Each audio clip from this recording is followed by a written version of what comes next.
Fala aí, amiguinhos, tudo bem? Aqui é o professor José Júnior, JJ ou Junão, e essa é a nossa próxima aula de Filosofia, Sociologia, que nós estamos aqui, né? São as matérias que nós mencionamos aqui na escola, além da administração, e eu quero continuar a aula que nós começamos na semana passada. Então eu vou agora contextualizar a aula, relembrando aquilo que nós vimos na semana passada. Isso que nós vimos na semana passada foi sobre o estudo, a diferença entre o ensino e a educação, baseando, né, o que é o estudo. E hoje eu vou falar para vocês sobre o que estudar.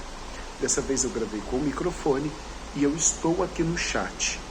E estando no chat, estou disponível para responder qualquer dúvida e qualquer pergunta da sua parte. Aproveite a aula e, se você puder, fala lá no grupo que a aula já subiu aqui, tá bom? Muito obrigado e qualquer coisa me chama aqui no chat. Eu coloquei aqui para a gente relembrar aquilo que nós falamos na última aula de Sociologia. Eu deixei aí por último, eu tinha colocado lá a alegoria da caverna.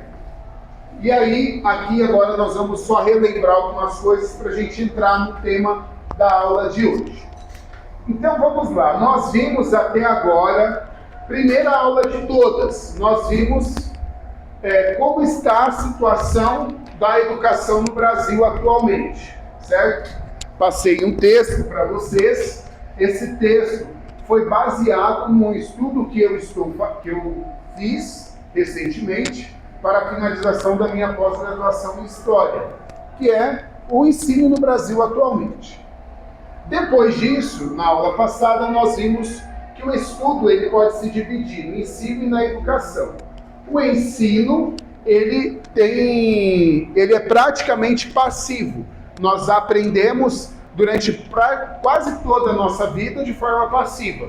Desde criança, 6, 7 anos, a gente vem para a escola, passa aqui 5 horas e meia, na grande maioria das vezes, e aí eu coloquei até um funil, né? Na hora que estava explicando, eu coloquei o funil. O professor da faculdade aprendeu com outro professor, que aprendeu com outro professor, e aí o nosso professor aqui aprendeu com esse professor. Quando chega aqui no final do funil, que o conhecimento chega até vocês, ele chega muito pouco, muito escasso, diante daquilo que de fato é.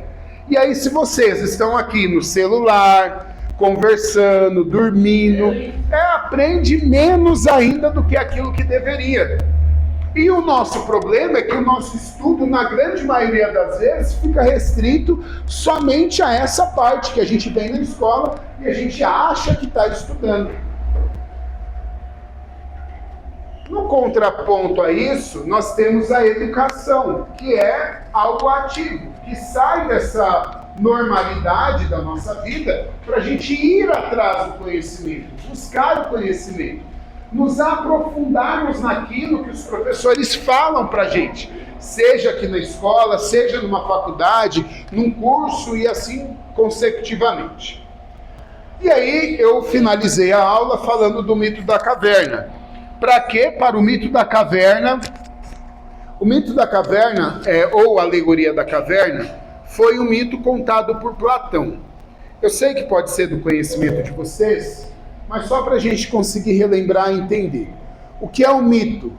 O mito, ou uma alegoria, é uma história contada e inventada, na grande maioria das vezes, antes dos filósofos ou paralelo a eles. Nós temos mitos, a grande maioria deles, os mitos gregos, como Afrodite e outros tantos. E nós temos também os mitos romanos, como o mito do Cupido, por exemplo. É um mito romano. E aí, os mitos eles foram criados para poder dar explicação para algo, para uma criação de alguma coisa, ou então para reger moralmente aquela época, aquelas pessoas. Por exemplo, vocês já ouviram falar do mito do rei Midas? O que o rei Midas fazia? Exatamente, tudo que ele tocava virava ouro. E aí diz que ele não conseguia mais beber, comer, porque tudo virava ouro. A filha dele veio dar um abraço nele, virou ouro. A esposa tocou nele, virou ouro. Qual é o objetivo de ensinar o mito do rei Midas? Por exemplo, na época, e a gente poderia até fazer uma alusão para os dias de hoje, para a gente poder falar da ganância, de você querer adquirir muitos bens ou posses, ou querer reger a sua vida inteira para o dinheiro e coisas assim. Entenderam até aqui? Aí quando a gente vai falar da alegoria da caverna ou do mito da caverna, nós também precisamos olhar não só superficialmente, mas aprofundar naquilo que de fato significa o mito da caverna contado, e nós podemos fazer uma associação para os dias de hoje tranquilamente. Então, o que conta a alegoria da caverna? Platão conta que algumas pessoas nasceram, foram criadas dentro de uma caverna. E nessa caverna, eles estavam acorrentados, olhando somente para o fundo da caverna, para a parede. E lá fora, o reflexo do sol batia nas coisas, e isso refletia dentro da caverna, e aquelas pessoas ficavam olhando aquilo que era refletido ali dentro da caverna. Então, a verdade para eles, aquilo que eles conheciam, era aquilo que era refletido. Imagina você vivendo acreditando que somente são os reflexos. Lembra lá quando você era pequeno, ou se você tem um irmão, um sobrinho pequeno, que você pega lá num quarto escuro, coloca lá a lanterna do celular ou uma vela e fica fazendo os gestos com as mãos para refletir na parede? Aí você faz um jacaré, um cachorro, um gato e etc. Imagina você acreditando que esta é a verdade e não que a verdade é aquilo que de fato é. E aí o que o mito fala? Que uma dessas pessoas conseguiu se libertar daquelas correntes e saiu da caverna. Ele saindo da caverna, ele se deparou, então a primeira coisa dele foi estranheza. Ele teve um olhar de estranheza. Então ele começou a estranhar tudo aquilo. Por quê? Porque era muito diferente da realidade. Era muito diferente daquilo que ele tinha ouvido falar a vida toda. Depois disso, ele teve um olhar de admiração. Então, como assim admiração? Ele começou, caracas, velho, olha o sol como de fato é, ele ilumina, olha a árvore, isso aqui é uma árvore, aquilo que balançava lá dentro, olha só que beleza disso, começou a ter um olhar de admiração. Só que ele não se conteve e não queria que aquilo ficasse somente para ele. Ele voltou para dentro da caverna, segundo o que o mito conta, e aí ele começou a compartilhar isso com os seus amigos. E aí os seus amigos poderiam ter dois tipos de olhar aqui, olhando bem, fazendo assim uma análise a grosso modo. O primeiro, mano, que bagulho louco é esse que você tá falando pra gente? Me solta que eu quero ir lá ver também. Não é um tipo de olhar que ele poderia ter? E o segundo tipo de olhar, você tá doido? Como que você vem? A gente aprendeu assim a vida toda, a gente sabe disso a vida toda e você quer meter o louco pra cima da gente agora? E aí foi o que aconteceu, pegaram ele, mataram ele, e o mito acaba assim. Quando a gente pega o mito da caverna e a gente traduz para os dias atuais, quando a gente faz esse processo natural que a borboleta faz isso, né? E eu imagino que não seja fácil ela sair do casulo, mas depois que ela sai do casulo, ela voa e tem liberdade, a não ser que venha o idiota e pegue ela, né, para colecionar. Mas fora isso, a borboleta, quando faz o processo do casulo, ela tem liberdade. E a mesma coisa, nós precisamos sair da caverna. E o que é que nos permite sair da caverna? Gente, nada mais, nada menos do que o estudo. Mas se a gente pega o nosso estudo e reduz ele ao ensino, reduz ele a vir para a escola, isso não adianta de nada. A gente precisa fazer o processo. de sermos pessoas ativas, de procurar o conhecimento, de querer aprender cada vez mais. Espero estar sendo... Espero estar conseguindo falar aqui o que eu quero. Diretamente, não tem indireta nas falas, tá? Tá direto. Depois, como nós temos aprendido? Como que a gente tem aprendido? Será que a gente está vivendo somente das sombras? Ou será que a gente de fato tem procurado a verdade? Será que os nossos meios de aprendizado são quais? Eles são passivos ou são ativos? E aí você pode colocar aí. Você baseia suas teses, suas ideias, aquilo que você acredita piamente, naquilo que você viu de outra pessoa? Naquilo que você ouviu de outra pessoa? E eu digo isso em todas as esferas e áreas. Porque eu sou um crítico muito ferrenho da mídia há muitos anos já. Da gente deixar a nossa vida ser conduzida pela mídia. Seja ela qual for. Eu sou formado em publicidade e propaganda. Então, desde os anos 2000, eu estudo isso, eu estou dentro desse meio.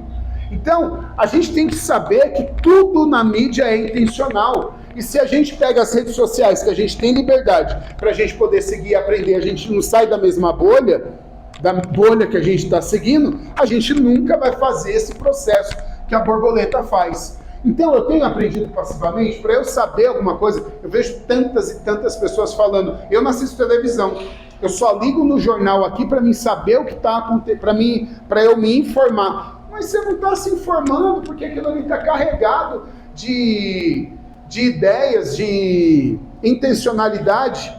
Eu dou um exemplo que eu dei, eu não sei se eu falei isso aqui nessa aula, mas eu falei isso para o EJA. Presta atenção que eu não estou falando do político, eu estou falando da situação, tudo bem? Compreendam isso. No último ano, nas últimas eleições presidenciais, nós vimos as maiores redes de televisão metendo pau no atual presidente da época, o Bolsonaro, certo? Eu não estou aqui falando se ele é bom ou ruim, não me interessa isso. Principalmente a maior rede de televisão do Brasil. Meteu pau, não teve um dia de sossego os 4 anos de mandato. Quem era o bonzinho da situação, então? O opositor dele, que é o presidente atual. Todo mundo consegue visualizar isso? Só que o que vocês talvez não se lembram, porque eram muito novinhos, é que essa mesma instituição foi uma das maiores incentivadoras no caso do impeachment da presidente Dilma Rousseff, que é do mesmo partido do presidente que para eles era bonzinho. Agora, aí eu vou voltar um pouco mais no tempo e dizer que essa mesma emissora e as outras compactuando com isso, foi aquela que no segundo mandato do presidente Lula, foi aquela que expôs mensalão, petrolão, roubalheira e um monte de coisa. E esses termos que eu acabei de falar aqui, são termos que a gente via direto em todos os jornais e televisões. Por quê, gente? Porque não existe bonzinho ou malzinho, existe o que eu quero por trás disso, e eu mostro para vocês, aqui na caverna, aquilo que vocês querem, aquilo que eu quero que vocês vejam. Como é que eu estou aprendendo as coisas? Depois, se a gente fica parado somente esperando o conhecimento chegar até nós, a gente não vai desenvolver raciocínio lógico nenhum. Por isso que eu tenho feito essas aulas aqui para a gente poder fazer esse processo da borboleta, sair do casulo e pensar, professor, como é o certo? Se eu falar como eu penso, vai ser a mesma coisa. Vocês estão conseguindo compreender isso? Então estuda e chega numa decisão pessoal e não aquilo que eu ou outro professor fala. Bom, tendo dito isso, nós conceitualizamos toda a aula que nós vimos até aqui. Finalizei a última aula na diferença da passividade e da atividade. A pergunta que eu deixo para vocês é essa daqui. E seria legal depois você responder. Professor, vai valer nota? Sai dessa normalidade. Mas responda se você quer galgar alguns passos a mais na sua vida intelectual. Tá bom, professor. Então, como nós podemos fazer? Então, aqui na aula passada nós vimos o que é o estudo dividimos, identificamos que a gente precisa aprofundar e sair do casulo, ok? Ok. Tá bom, o que eu posso estudar? Aí entra na aula de hoje. O que estudar? Eu divido aqui de duas maneiras. O primeiro é o estudo utilitário, como você pode ver na lousa. E o segundo, o estudo humanista. O estudo utilitário, ele é por conta da nossa necessidade. A gente vive nesse mundo capitalista e, felizmente ou não, nós precisamos do dinheiro para a gente poder sobreviver. Então, o que é o estudo utilitário? É um estudo de utilidade profissional. É aquilo que eu quero ser quando eu crescer, sabe? O que você quer fazer quando crescer? Quero ser tal coisa. A gente vislumbra várias coisas e acaba colocando muito em prática. Por quê? Porque a gente olha para o cifrão e aí a gente deixa ser guiado pelo cifrão. E aí entra naquilo que as pessoas chamam de corrida dos ratos. O que é a corrida dos ratos? Eu trabalho o mês todo para poder pagar o cartão de crédito, paguei o cartão de crédito, vou atrás das minhas necessidades básicas, também vou atrás de alegrias temporárias e aí vive essa roda. Todo mês é a mesma coisa. Se a gente pega e reduz o mês para a semana, é a mesma coisa. Eu trabalho para poder chegar no final de semana e quando chega a sexta, sextou, que maravilha. Agora eu vou fazer nada para eu poder ser feliz. E aí a gente vive assim, aí domingo à noite, com a musiquinha do Fantástico, a gente fica deprimido e tem que acordar segunda. Você já viu alguém falando, segundou, que maravilha, olha, que ótima segunda. São pouquíssimas pessoas que pensam e que vivem assim. Por quê? E na maioria das vezes que fazem isso é porque gostam do que faz e faz o que gosta. Quando a gente pega a nossa utilidade, o estudo utilitário, é aquilo, o próprio nome já diz, é aquilo que vai nos dar, que vai dar utilidade para a gente no dia a dia. Então você pode se especializar em algo também, ainda faz parte do estudo utilitário. Lembrando, gente, que tudo isso daqui tem a ver com escola, com faculdade? Tem também, mas tem a ver com você se aprofundar e não viver somente dependendo de outros, ok? Então, você vai estudar algo para você ganhar o seu dinheiro, para você sobreviver nesse mundo. Sim, mas você vai se aprofundar nesse algo. Então eu coloquei aqui, dos males o pior. Por quê? Não, é dos males o melhor. Não é o melhor. Apaga aí, é dos males o melhor. Tá errado aí. Escrevi errado, é dos males o melhor. Então assim, tá bom. Eu vou trabalhar para eu poder sobreviver. Tá bom, vou sobreviver como? Não vai escolher um negócio somente por dinheiro. Tá bom, professor, eu escolhi a ADM para me fazer aqui no ensino médio. São duas opções que tinha, não fica preso nisso. Por exemplo, se você está vendo as aulas de administração e você não gostar de nada, você vai fazer uma faculdade de administração para você trabalhar com isso depois? Mano, no negócio não encaixa. Então, você vai se especializar. Isso aqui é que você vai estudar para você se especializar em algo. Eu dei um exemplo aqui, por exemplo, estudei durante X anos para ser médico. Estão acompanhando aqui comigo na lousa? Estudei durante X anos para ser médico. Depois disso, eu quis estudar um pouco mais para me especializar em algo mais. Virei médico, pediatra. Então, dentro de todas as áreas do conhecimento, eu escolhi atuar como médico. Depois de atuar como médico, eu escolhi, e eu posso escolher outras várias coisas. Eu posso estudar, ser um cardiologista, estudar o coração. Eu posso ser tantas outras especialidades que tem. Mas eu escolhi ser um pediatra. Então eu sou médico, trabalho na área da saúde, trabalho com crianças e agora eu vou me especializar mais ainda. Eu vou trabalhar com alergias. Então além de ser médico, além de ser pediatra, eu também trabalho com alergias.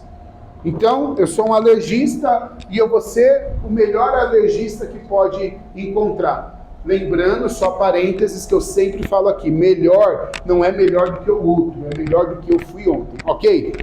Então vamos lá. Eu estudo aquilo que vai me dar algum tipo de utilidade. E eu vou ser bom em algo que vai dar o mínimo para mim. Como assim o mínimo, professor? Por isso que eu coloquei o mínimo ou não. Ou isso aí vai ser o que vai reger sua vida financeira e você vai trabalhar com isso e maravilha, ótimo, eu escolhi isso, vou fazer isso. Mas, gente, se você não ficar somente no ensino, você vai ser uma pessoa de ponta. E quando nós somos pessoas de ponta, a gente é remunerado por isso. Pelo menos deveria. E a gente pode começar a fazer isso hoje. E aí eu pergunto para você, o que você quer ser quando você crescer? Aquilo que você quer ser quando você crescer, com 15, 16, 17 anos, que é a idade que a maioria de vocês tem, vocês podem começar a fazer isso hoje. De que maneira?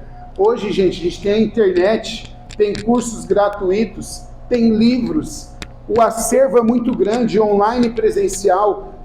Hoje, se você quiser comprar um livro pelas várias plataformas de venda que você tem, recebe na sua casa quase que no mesmo dia, se bobear.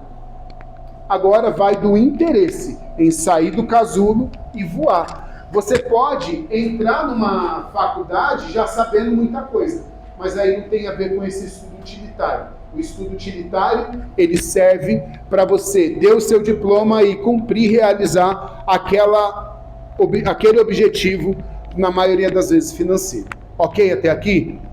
E aí para todos os anos, e para minha filha mais velha eu também falei isso, na ocasião quando ela estava finalizando o ensino médio. Hoje eu Junão, sugiro o quê? Gente, independente do ramo que você quer seguir, se você, a grande maioria das pessoas, vocês conhecem pessoas que terminaram o terceiro ano, o ensino médio, o ano passado ou o ano retrasado. A grande maioria não começa a fazer faculdade no primeiro nem no segundo ano, depois que terminou. Aí quero descansar. Eu mesmo fiz isso. Eu fiz 1 ano de cursinho para poder tentar entrar numa faculdade grande na época, não conseguia, entrei em uma delas que eu passei. Agora, se você pega, assim que termina, a gente ainda está falando do estudo utilitário, assim que termina, deixa eu só fazer uma pergunta. Quando a gente termina uma faculdade, a gente já sai de lá ganhando o salário que aquela faculdade propõe a ganhar? Não, você precisa conquistar uma trajetória, não é? E enquanto você está fazendo a faculdade, você consegue fazer isso? Também não, dificilmente. É lógico, pode pegar um estágio bom, pode, mas não é sempre. Se você faz uma licenciatura, como uma licenciatura, você vai ser professor. Ou, como eu costumo falar, estar professor. E aí você vai fazer 3 anos de licenciatura, fez 3 anos de licenciatura, no segundo ano, não tenho nem certeza se é no segundo ou no primeiro. Eu falei para vocês, eu voltei a lecionar em 2021. Em 2021 tinha uma professora que trabalhava comigo, que ela tinha filhas gêmeas que estudavam no 3º ano. E essa ideia aqui eu comprei dela, inclusive. Elas, 2 meninas, começaram a fazer faculdade em 2022, certo? O ano passado, elas já eram professoras eventuais. 2º ano de faculdade, uma estava fazendo história e a outra geografia. Eram professoras eventuais, já pegaram aula no 2º ano e já estava ganhando o dinheirinho delas. 2º ano de faculdade. 3 anos de faculdade, você já tem o seu dinheiro para depois você conseguir ir, querendo ou não, é chato, ganha pouco, professor, ganha pouco, mas você pelo menos tem liberdade de horário de fazer outras coisas, pelo menos eu penso assim.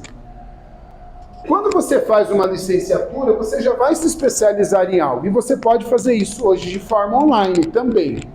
Fez a licenciatura, começou a ganhar o seu dinheiro, e aí você pode estudar aquilo que você quer fazer a vida toda. Então pega lá uma matéria que você mais se adapta e faz alguma licenciatura. Eu pergunto para vocês, em 2021, quando eu comecei a procurar emprego de novo, fui procurar para e abrir um mercado grande lá no Tabuão, perto do shopping, fui procurar, estava precisando de gerente geral. Gerente geral é o topo, não é? É o máximo que você tem dentro de um mercado.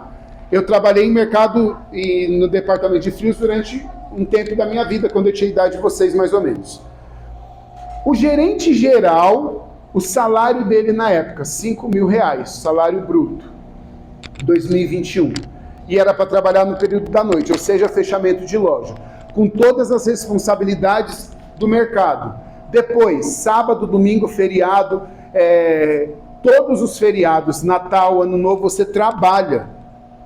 E eu já trabalhei em mercado, eu sei como é, o negócio é ferrenho. Onde que a gente vai para comprar as coisas para as grandes festas? No supermercado. Então, você trabalha e trabalha muito, R$5.000. Com a nova lei aqui do professor no estado de São Paulo, não os concursados, igual a gente assim, categoria O hoje em dia, né? Se você tem 32 aulas atribuídas, você ganha, esse aqui é o salário bruto, R$5.000. Aí eu pergunto para você, qual é o engenheiro, o advogado e etc. que sai da faculdade, ou melhor, que está fazendo faculdade que ganha isso? Pronto, a meia sala de aula. E aí você tem vários exemplos de como ser um bom professor aqui. Eu recomendaria, se você está fazendo isso, faça com amor, faça com carinho, pense não somente no seu dinheiro, porque esse discursinho barato vocês fazem se vocês quiserem, porque o meu está garantido no final do mês, é coisa de pessoa acomodada, na minha opinião. Mas se você prepara uma boa aula e vem aqui para poder ensinar de fato, você vai estar fazendo o seu papel social de professor. Não pode se acomodar. Por isso que eu digo, paralelo a isso, você pode fazer outras coisas de acordo com aquilo que você sonha em fazer, que você ama fazer, que você vai ser uma pessoa realizada. Eu já compartilhei com vocês, eu acredito que eu sou empreendedor, eu não sou professor, mas enquanto eu estou professor aqui, eu procuro, mesmo que não transpareça, eu procuro dar o meu máximo aqui, porque eu tenho que fazer bem feito. Enquanto eu estiver saindo da minha casa, deixando as minhas filhas para poder vir para a sala de aula, eu vou procurar dar o meu melhor aqui, com os meus amigos professores, com a gestão. Aí eu tenho a opção de escolha. Aí eu rezo bastante e graças a Deus consegui pegar aula numa escola que eu me dou bem com a gestão, gosto dos alunos e gosto também dos outros professores. E como professor você tem essa opção. Ok até aqui? Vamos lá. E se eu não pegar todas as aulas? Se você der aí, cada aula eventual, líquido é em torno de R$20. Faz as contas. Hoje a gente se mata para trabalhar aí em várias coisas para ganhar um salário mínimo, que líquido deve dar uns R$900, eu acho, líquido, né? Já tirando todos os impostos. Então, tem faculdade de educação física, tem de química, biologia, filosofia, sociologia e todas essas vias da vida, 3 aninhos. No segundo ano você provavelmente já pega aula. Mas passa por um sufoco, igual agora. Como mudou o governo, mudou a gestão, e a gestão, na minha opinião, está um pouco bagunçado o negócio. Mas na opinião de muitos professores também. Então vocês podem ver, não tem aula vaga, eu conheço um monte de professor que está desempregado ainda, que não conseguiu pegar aula, e a conta não fecha, né? Se tem os alunos que estão com aula vaga, por que tem professor desempregado? Não dá para entender. Então a gente passa por alguns perrengues às vezes. Tendo dito tudo sobre o estudo, tudo não, né? Bem a grosso modo, sobre o estudo utilitário, aí nós vamos para o estudo humanista. O estudo humanista, ele te dá liberdade de escolha. Você escolhe fazer aquilo que você gosta, que você ama, que é a sua paixão. E quando eu digo aqui da licenciatura, você pode fazer alguma coisa que você vai conseguir pelo menos associar isso daqui. Então, o estudo humanista, ele se divide em 3. A literatura, a história e a filosofia. História, filosofia e literatura não é uma matéria de escola nem de faculdade, tá? É só um tópico para a gente entender o contexto geral. Como assim liberdade de escolha? E aí eu coloquei aqui um exemplo. A mãe que está com o filho doente, ela fez medicina? Não. Mas ela busca de uma forma ativa cuidar do seu bebê. Por isso que as nossas mães têm um pouco de médica, todas elas. As nossas avós, então, ó, tem mais de médico ainda. Quantas vezes a gente não está com algum tipo de dor e aí alguém mais velho fala, toma tal coisa. Que tal coisa é essa? É aquele matinho que está crescendo ali, ó. Não é? Toma um chá desse matinho aqui que vai melhorar. E, mano, você toma um negócio e dá certo. Por quê? Ela procurou e se especializou nisso daqui. Hoje em dia, eu fico pé da vida com a minha esposa. Porque, por exemplo, ela está sentindo alguma dor, ela chega no médico e nem deixa o médico trabalhar. Porque hoje em dia, não sei se vocês têm passado no médico. Hoje em dia, infelizmente, você vai lá, olha para o médico, ele nem olha na sua cara. Às vezes olha, procura até no Google, eu já vi. Estou falando que eu já vi. Não são todos, tá? Mas vai lá, nem olha na sua cara, nem olha, nem aperta mais sua barriga, né? Antigamente, ficava dando tapa, né, na barriga. Nem olha mais para você e já te dá o diagnóstico. Aí minha esposa chega lá e fala, eu estou sentindo isso, isso, isso, eu acho que é isso, isso, isso. Aí eu falo, você está fazendo o trabalho dele, nem esperou ele te falar se é isso mesmo ou não. Então, por quê? Porque tem tudo...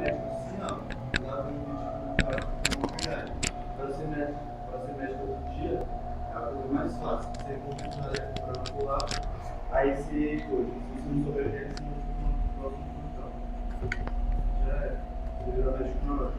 então, mas aí você precisa ter um papel dizendo que você está apto para fazer isso, né? Eu tenho um colega que ele não conseguiu passar na faculdade de medicina durante 2 anos, porque era muito caro as particulares e a pública ele não conseguiu. Ele morava em Goiás. Aí ele mudou para Ponta Porã, no Mato Grosso. Não sei se é Mato Grosso ou Mato Grosso do Sul, faz divisa com o Paraguai. E aí ele fez, parece até zoeira, né? Ele fez faculdade de medicina no Paraguai. E ele atua hoje no Paraguai. E aí, para quem faz faculdade fora, assim, que atuar no Brasil, tem uma prova lá do governo e tal. E aí ele estava tentando, já fez 1 ou 2, tipo OAB, que aí te dá a autorização de vir fazer aqui no Brasil. Mas o valor que é pago lá é infinitamente menor. E ele conversando com os amigos, porque você está ali, é uma região que tem faculdade, então tem gente do Brasil e tem gente do Paraguai. O conteúdo é praticamente o mesmo, só que você paga infinitamente menos. Então, uma mãe que está com um filho doente, hoje com a internet, ela pesquisa, procura, ela sabe o que pode dar para o filho. Tem algumas coisas que são falsas? Sim, mas na grande maioria das vezes não. Depois você pesquisa ali um remédio que o médico te deu, você sabe o que pode, o que não pode, se vai dar alergia, se não vai. Só que isso daqui, ó, presta atenção. Isso daqui, a pessoa está indo atrás. Ela tem a liberdade de escolher fazer isso daqui. Ou a necessidade. Dividido em 3. A literatura. O que é a literatura? Artes em geral. Para que você vai estudar isso aqui? Isso daqui pode te dar algum ganho financeiro? Pode também. Mas eu tenho certeza, e como eu tenho sempre falado, e eu acho que eu já falei aqui, às vezes é melhor a gente ter um custo de vida mais baixo, mas ter paz, conseguir dormir, ser feliz, gente. O dinheiro por si só não dá felicidade pra gente. Ele pode ser um atributo para várias coisas que tragam felicidade. Mas às vezes a gente corre atrás dele e ele só se distancia da gente. Então, às vezes, é melhor a gente ter a liberdade de escolha, de fazer algo que a gente gosta, que a gente vai ser realizado, do que a gente pensar em ganhar. E eu posso dizer uma coisa? Às vezes, o valor financeiro nem difere tanto assim. O que difere, às vezes, é a segurança que a gente julga ter. É segurança. Falta 3 dias. Você é mandado embora se você não for muito bom naquilo. Vamos lá, literatura. Então é artes em geral. Forma o nosso imaginário de uma forma muito gostosa. E o imaginário dos nossos. Você pode ver, as pessoas que são envolvidas com artes, elas, são bem relax, dificilmente estão estressadas. E se está estressada, vai lá, faz uma pintura, toca uma pintura, toca uma música, faz um crochê e etc. Depois, busca do belo. Quem está envolvido com literatura, com artes, não vai ficar ouvindo essas porcarias. Desculpa falar assim, que eu sei que é o que vocês ouvem. Mas que reduz o nosso intelectual lá para baixo, porque só coloca a nossa vontade, que é uma faculdade superior, para as coisas mais baixas, só falando da carne, do sexo, da vontade, do desejo e etc. A gente diminui aquilo que é grandioso na nossa alma, na nossa vida. Então, a pessoa ligada à literatura, ela busca o belo e ela retrata o mundo, não o mundo dela somente, mas também ela retrata o mundo através da música, da poesia, de filmes, de pinturas. E essas pessoas podem não ganhar muito dinheiro. Podem, né? Porque tem muitos que ganham, mas elas são muito mais felizes e realizadas. Então, aqui, se você fosse fazer uma faculdade de licenciatura, é um utilitário. Associado a isso daqui, você tem várias escolhas. Tem uma licenciatura de artes, de letras, porque poesia tem a ver com isso. Ah, professor, eu vou aprender essas coisas lá na faculdade? Acho que não, para ser muito sincero. Mas pelo menos vai estar dentro da sua área e pegando. Aí a matemática também pode ser. Vocês estão entendendo o que eu estou querendo dizer? Nem tudo na vida é dinheiro e a gente tem que ser feliz nessa vida. A trajetória aqui é muito curta para a gente ficar só reclamando a vida toda. Vamos lá. Depois, história. História aqui não é história do Brasil, história do mundo, a guerra China, não é isso. É a história como tradição. Estudar as coisas que aconteceram no passado para a gente poder viver esse presente. E eu deixei bem claro aqui, ó, o hoje não é determinado pelo nosso passado, mas esse passado apresenta uma mesa bem posta para a gente. O que eu posso fazer com isso? Qual tipo de história? A história da minha vida, a história da minha religião, a história do Brasil pode, porque, amiguinhos, a história, ela sempre se repete. Sempre a história se repete. Nós já tivemos tempos como esses de hoje, O Império Romano é uma clareza muito grande disso. No Império Romano você tinha os reis que pegavam pena de ganso para colocar na garganta para poder, numa festa, vomitar e ter lugar no estômago para comer de novo. Essa droga, sexo e rock and roll já existe há muitos anos. Talvez não sejam drogas como a gente vê aqui hoje, mas isso já existe há muito tempo. A história, ela é cíclica. E tem algumas pessoas que se identificam com isso, que gostam de estudar com clareza a história de alguns povos, de algumas coisas, e que dá e norteia a sua vida para um novo que talvez seja inspirado no antigo, naquilo que já alcançou. E você pode associar isso a projetos, a negócios, que faz a sua vida uma vida que você olha e estuda porque você gosta. E tem muito a ver com a nossa cultura, com a religião que cada um tem, se tem, com a língua que nós falamos, a música. Isso daqui, gente, é coisa gostosa, bela, boa, da gente aprender e a gente também, às vezes, traduzir e passar para outras pessoas. E aí, para poder finalizar, a filosofia. A filosofia aqui não é a matéria de filosofia que você tem na escola, não. A filosofia, em primeiro lugar, ela é o tronco que segurava todas as outras matérias. Se você pega todas as outras disciplinas, praticamente vieram da filosofia. Praticamente todas as disciplinas vieram desse tripé: Sócrates, Platão e Aristóteles. Praticamente tudo que você imaginar veio daí, do mundo greco-romano. E que a gente pode estudar e se aprofundar isso. Isso daqui, no termo que vocês usam ultimamente, é tipo dar uma brisada, sabe? Vou terminar. É você usar isso para você pensar, refletir e ter a consciência livre de tudo aquilo que nos aprisiona. Aqui, na minha opinião, é você estar vivendo como a borboleta de fato, já não estou mais aprisionado em lugar nenhum. E aí a gente pode dominar o mundo. E por que eu deixei dominar o mundo com asteriscos? O mundo das nossas vidas. A gente pode ser livre E não importa o que o outro fala, aí aqui entra o autoconhecimento, entra tudo, muitas coisas que a gente tem visto nas aulas de administração. E é um embate com o ensino utilitário também, porque aqui tem tem um porquê, e o porquê, na maioria das vezes, é para você entrar nessa corrida dos ratos. E aqui é o órgão vital para as nossas vidas, porque a filosofia, vocês devem lembrar, que não é o amor, que não é o estudo de algo, e sim o amor à sabedoria.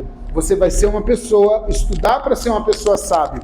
E isso aqui não tem matéria que ensine. Isso daqui é a vida que ensina a gente, que faz nós sermos pessoas livres. Bom, falei bem mais do que o esperado.